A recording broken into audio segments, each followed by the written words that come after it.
Hola, buenos días y bienvenidos a una nueva edición de nuestro programa Perspectivas, donde tocamos temas de liderazgo y management.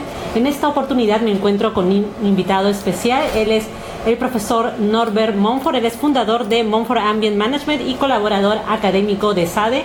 Él está de visita en la Escuela de Posgrado de la Universidad del Pacífico, pues la próxima semana viene a dictar el seminario de alta dirección, nuevas herramientas para fidelizar talento, y con él vamos a conversar sobre un tema muy interesante, sobre cómo retener al talento valioso en nuestras empresas. ¿Cómo estás, Norbert? Buen día, Zaida, ¿cómo estás? Hoy en día se habla mucho del talento como el principal activo de las empresas. Para empezar, quisiera preguntarte por qué en primer lugar los talentos migran hacia otras empresas. ¿Cuál es esa necesidad que sienten al principio para poder ya moverse de una empresa a otra? Bueno, yo lo primero que te diría es, si quiero ser provocador, te diría porque no lo hacemos bien en nuestras empresas para fidelizarlos. Pero si quiero ser más normal, te diré que es lógico que migren, porque al final la gente necesita probar otras organizaciones, necesita probar otros estilos de management, necesita crecer y desarrollarse al mismo, y yo creo que esto ha existido siempre, pero sobre todo ahora, con lo que imagino que durante la charla iremos hablando de los millennials, toma un cauce mucho mayor, ¿no? Yo diría, no lo hacemos bien, seguro, pero es normal que migren. ¿Migran más ahora? Sí. ¿Por qué? Porque el millennial es menos fiel, entendido el concepto de fiel, a como lo veíamos toda la vida, ¿no? Tradicionalmente lo que veíamos es que uno entraba en la compañía y si podía se jubilaba allí.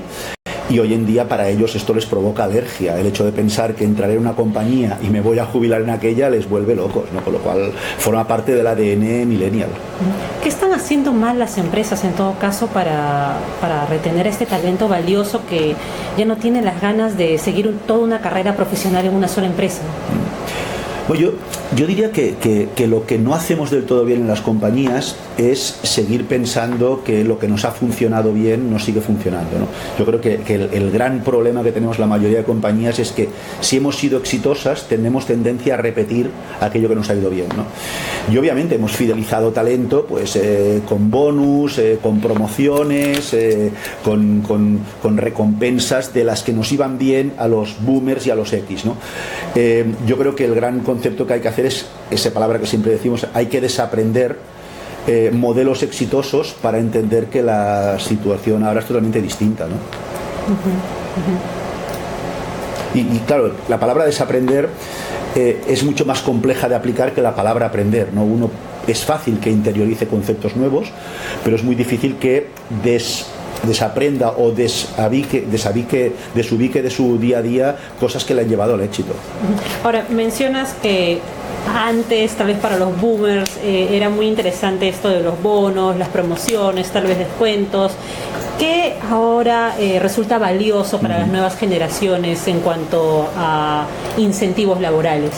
Bueno, todo lo que es generalizar yo creo que no tiene ningún sentido, ¿no? Okay. También tendríamos que entender que hoy estamos hablando de una generación millennial, igual que antes de una boomer o una X, pero al final dentro de cada tipología de generación hay distintas tipologías de personas, ¿no? Con lo cual seguirá habiendo personas a las que el sistema del bonus y el incentivo típico le va a funcionar, habrá otro tipo de persona que va a buscar más la conciliación vida personal, vida laboral, habrá otro tipo de persona que lo que va a querer es básicamente ofrecerle unas perspectivas de viajar a otros países, habrá otro tipo de personas que lo que van a buscar es el hecho de permíteme que tenga un homework y pueda trabajar tranquilamente desde mi casa. O sea, habrá un montón de factores que van a ser distintos y que no van a servir para todo el mundo, ¿no? Yo creo que al final lo que hemos de entender es que para fidelizar gente hay que personalizar el trato, ¿no? Y todo lo que sean políticas de café para todos al final no van a servir.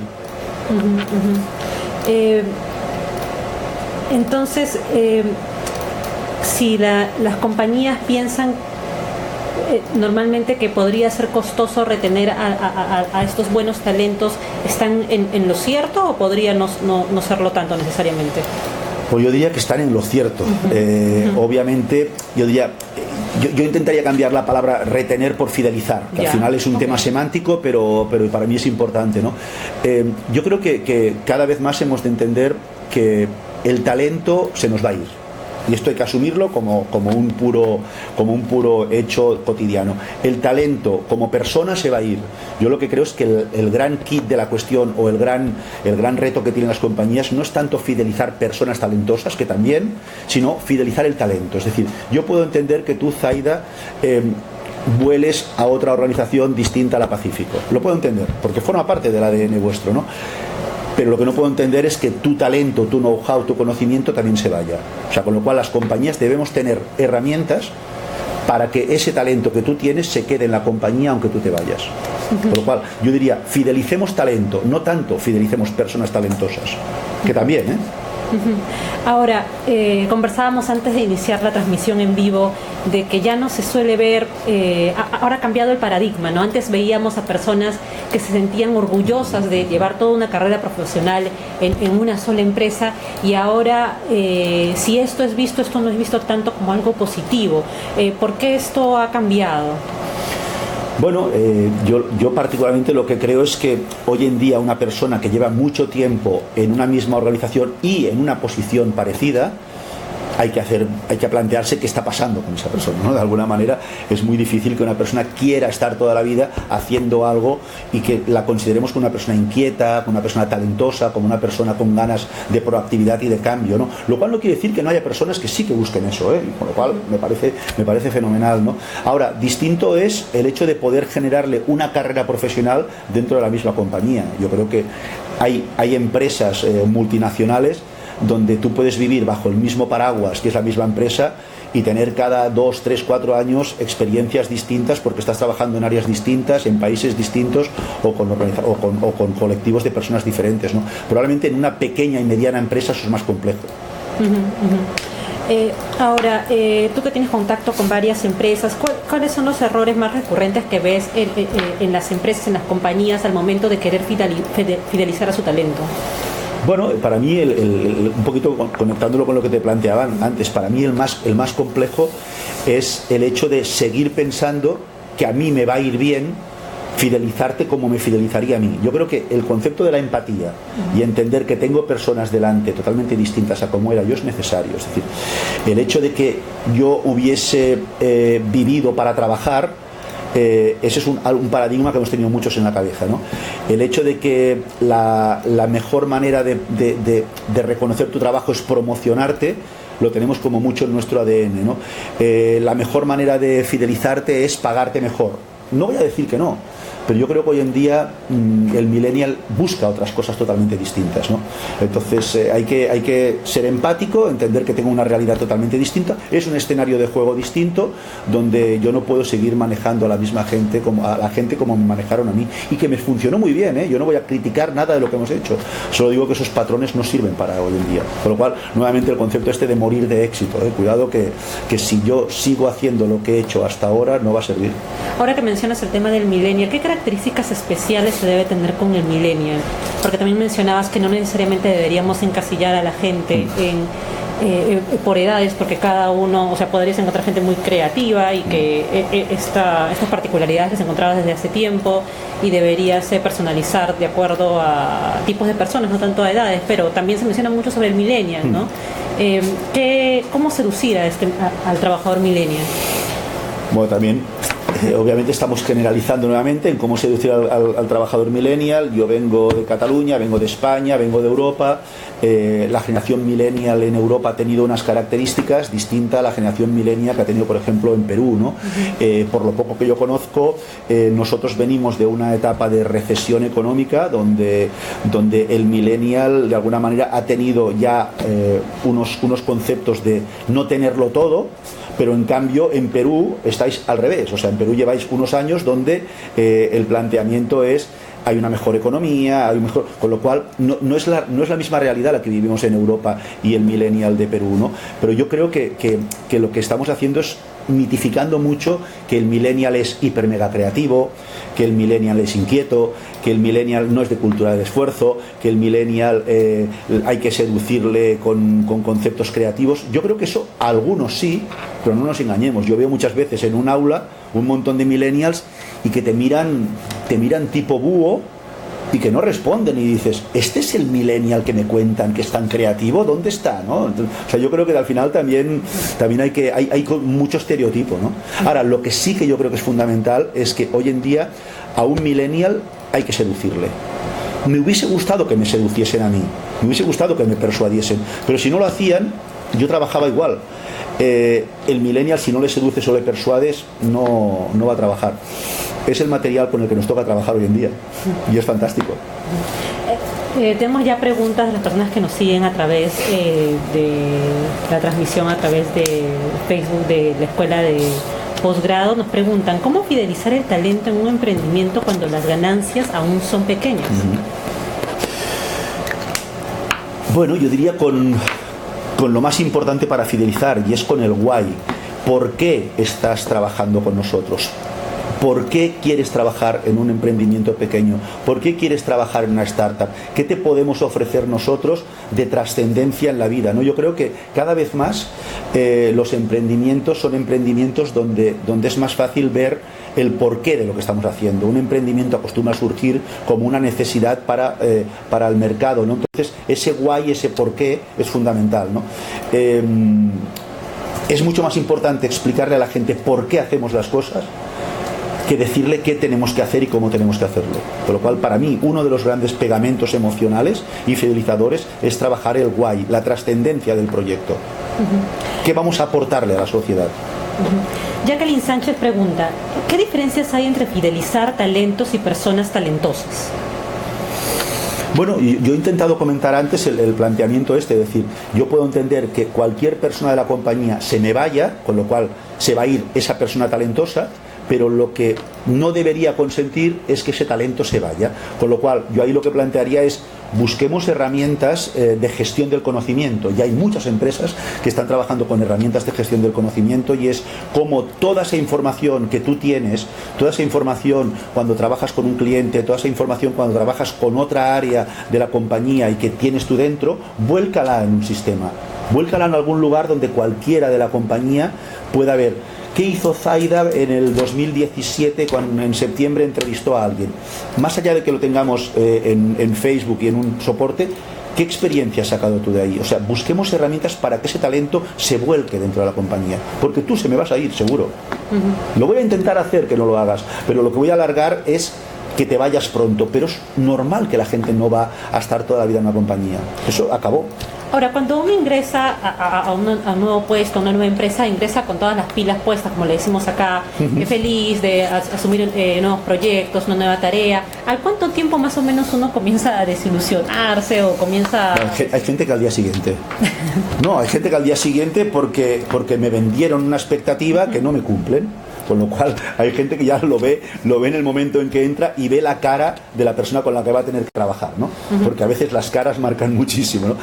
Y luego otro tipo de personal pues va a depender de la gestión de desarrollo que tengamos, de las herramientas de fidelización que tengamos en marcha, de los feedbacks continuos que le demos a la gente. Es que va a depender muchísimo, ¿no? Pero ya digo, hay gente que al día siguiente ya está diciendo ¿dónde me he metido?, ¿no? Pero cuidado, que también es verdad que hay gente que tiene muy poca resiliencia o resistencia a la frustración.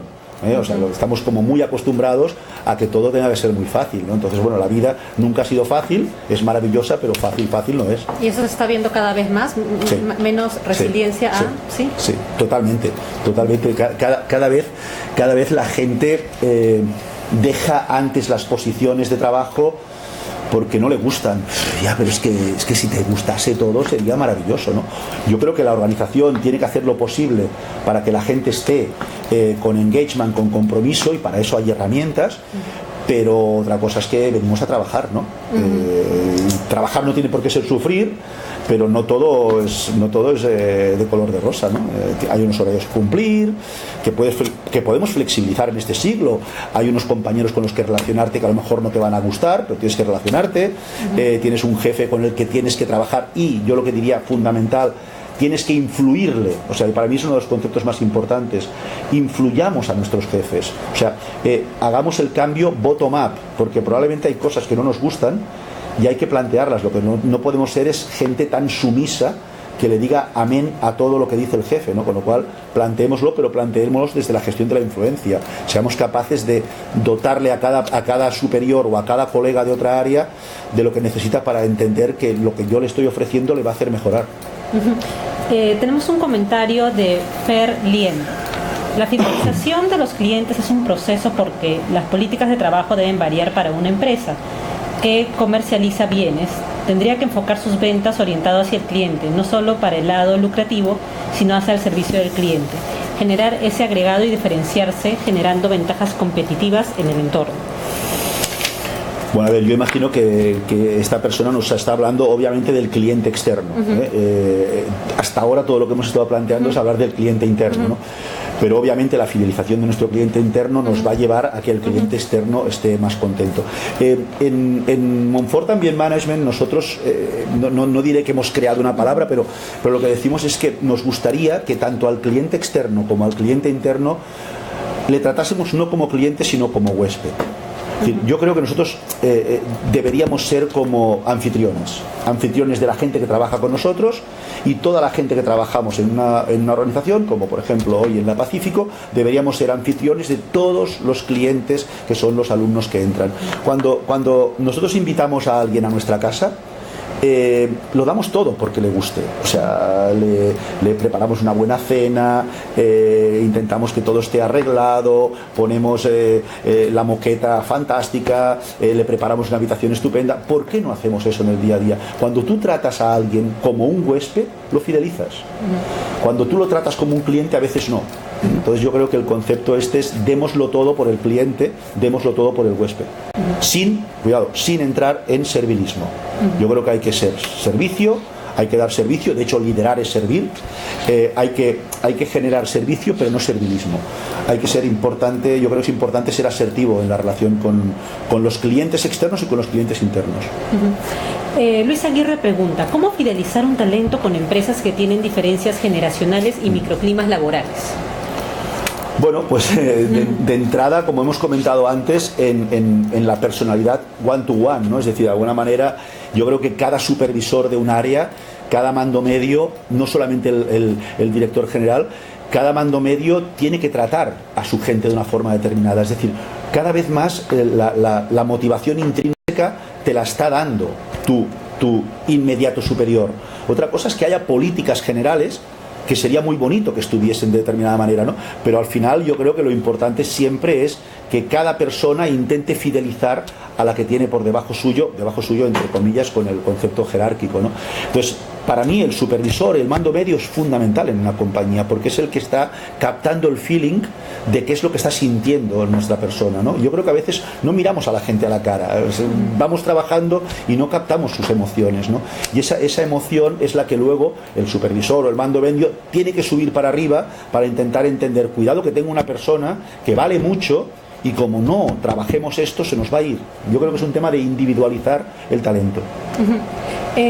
A veces, nosotros imaginemos que somos un mando medio y no podemos influir en dar un mayor incentivo tal vez económico que nos piden la gente a la que tenemos a cargo. ¿Cómo podemos influir para retener a este talento valioso? A ver, obviamente tenemos primero, yo lo que diría es darle un feedback correcto a la persona de su función y su labor.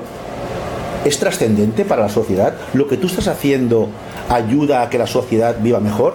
Lo que tú estás haciendo, si estás trabajando en un entorno sanitario, puede salvar vidas. Lo que tú estás haciendo, si estás trabajando en una óptica, está haciendo que la calidad de vida... O sea, yo creo que la mayoría de trabajos que hacemos todo el mundo en una compañía aporta valor a la sociedad, pero muchas veces uno no es consciente de ello. Por otro lado, yo creo que cualquier persona necesita de su inmediato superior, no del jefe general, sino necesita un feedback oportuno, ¿no? Es decir, ¿qué has hecho bien? Gracias. ¿Qué sería bueno que hicieses de otra manera para mejorar? Con lo cual el feedback constructivo yo creo que es necesario, ¿no? El reconocerle a la gente la labor que hace es fundamental. El generar lo que llamamos potencial de transferencia de liderazgo, es decir, cada persona debería generar a su alrededor líderes. O sea, cada supervisor debería dar momentos de gloria a la gente de a pie para que realmente esa persona diga, he tenido mi pequeño momento de gloria durante el día. Muchas veces estamos continuamente, los supervisores, los mandos medios, los CEOs, siendo los brillantes, y la gente hace lo oscuro. Dale un momento de gloria a la gente. Esas pequeñas cosas, esa gestión desde la humildad, esa gestión desde la generosidad, eso ayuda muchísimo a fidelizar a la gente. Luego, obviamente, si uno encuentra un proyecto mucho más bonito en otro lugar, se va a ir, no pasa nada. Déjale que se vaya. Pero déjale que se vaya sin acritud. Porque a lo mejor de aquí un tiempo puede volver con un know-how y un conocimiento distinto. Permítele que se vaya y vuelva. Seamos más generosos, por favor. Octava pregunta. Feedback es un término y una técnica muy indispensable dentro de una organización. ¿Cómo dar este feedback? Supongo es su pregunta. Bueno, lo estábamos comentando ahora concretamente, ¿no? Y obviamente hay técnicas de feedback y es lo que llamamos, por ejemplo, el método sándwich, ¿no? Obviamente primero empezar por la parte positiva, darte una parte de mejora y luego decirte tranquilo que esa parte de mejora la puedes hacer porque tal. O sea, punto fuerte, área de mejora, punto fuerte, ¿no? Este es el feedback, ¿no? Pero yo diría siempre feedback constructivo. No solo de qué has hecho bien, sino de qué debes mejorar, ¿no? Obviamente siempre en el área de personas decimos que un feedback es un regalo, pero ese regalo tiene que estar bien envuelto para que le guste a la persona, ¿no? Si le tiras el regalo, además que un regalo es una bomba, ¿no? Entonces yo creo que debemos saber dar feedback. Ok, muchísimas gracias. ¿Ya está? Sí, creo que sí. No, yo quiero seguir. ¿Quieres seguir? Ya.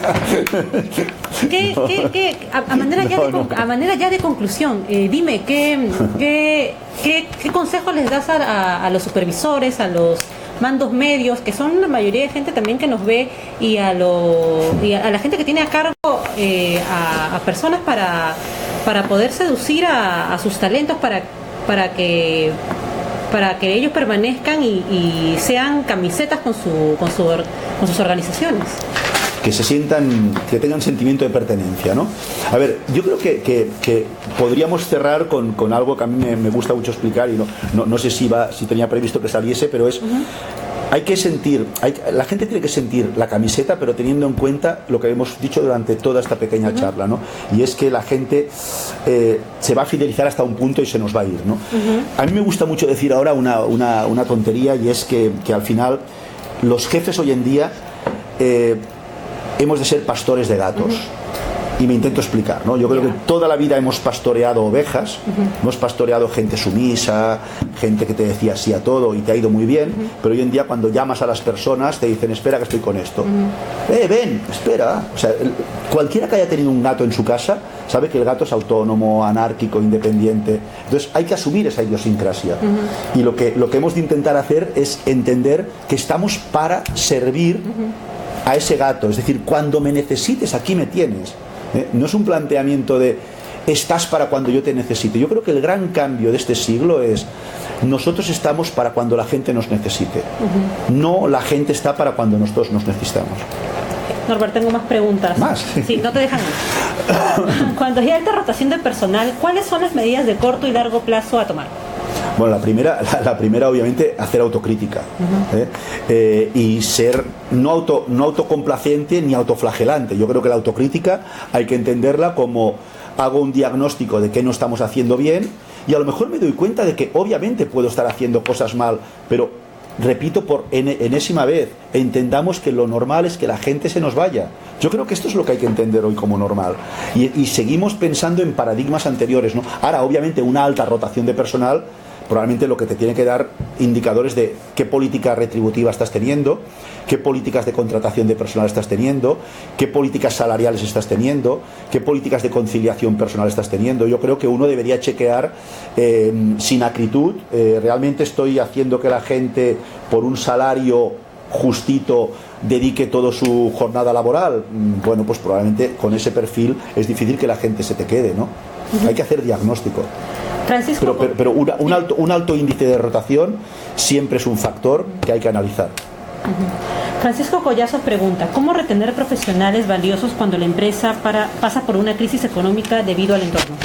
Bueno, yo diría, obviamente si tú has trabajado bien durante bastante tiempo con las personas y ahora estás pasando un momento crítico, Yo creo que la gente puede entender que es una situación coyuntural. Ahora, lo que no podemos tener como argumento es que estamos pasando un momento crítico malo y la gente se nos va porque lo hemos estado haciendo mal durante todo el trayecto. Yo creo que lo importante es, si lo hemos hecho bien, la gente va a poder entender que estamos en un momento crítico. Vamos a intentar apelar nuevamente al why, el porqué de lo que estamos haciendo, y la gente lo puede entender mayoritariamente. Ahora, si venimos de trabajar mal, este momento de crisis todavía nos va a ser más crítico. Ok, tengo ya la última pregunta. Iván Chocube pregunta: para fidelizar talento hay que motivar y para ello hay que inspirar. ¿Esta responsabilidad recae en el Departamento de Recursos Humanos o en el jefe directo? Esto ya hemos hablado un poco de esto, ¿no? ¿Qué pasa cuando al colaborador le dice que debe automotivarse? Bueno, mira, justo, Iván, gracias por terminar con esto, porque yo tengo un gran amigo mío que cuando alguien le dice, es que necesito herramientas para motivar, ese amigo mío siempre me dice, perdona, aquí se viene motivado como desayunado de casa. Y yo le digo, oye, pero de verdad que no puede ser, que sí, hombre, que sí. Entonces, cuando no me quedan argumentos, lo único que se me ocurre decirle es, bien, que la gente venga motivada como desayunada, pero no me digas que en algunas empresas no hay auténticos expertos en desmotivar. Yo diría, a veces bastaría con no fastidiar, pero lo que sí que te digo clarísimamente, Iván, y a todos, es que el principal responsable de recursos humanos de una organización es el mando directo. O sea, el área de recursos humanos está para dar soporte, para darnos capacitaciones, para gestionarte, pero el principal responsable de recursos humanos es el propio supervisor. No le echemos la culpa siempre al área de recursos humanos. Muchísimas gracias. Ha sido un placer conversar contigo, ¿verdad? Para mí también. Y también muchas gracias a ustedes por habernos seguido en esta transmisión en vivo, en este programa de Perspectivas. Hemos estado entonces con Norbert Montfort, fundador de Montfort Ambient Management. Él, si quieren escuchar mucho más de él, de lo que tiene él que hablar y de más de sus consejos, él va a estar en el seminario de alta dirección de nuevas herramientas para fidelizar el talento este martes 26 de septiembre. Si quieren más informes, véanlo en el enlace que tenemos en esta transmisión. Y con nosotros, hasta otra oportunidad. Chao. Gracias. Chao.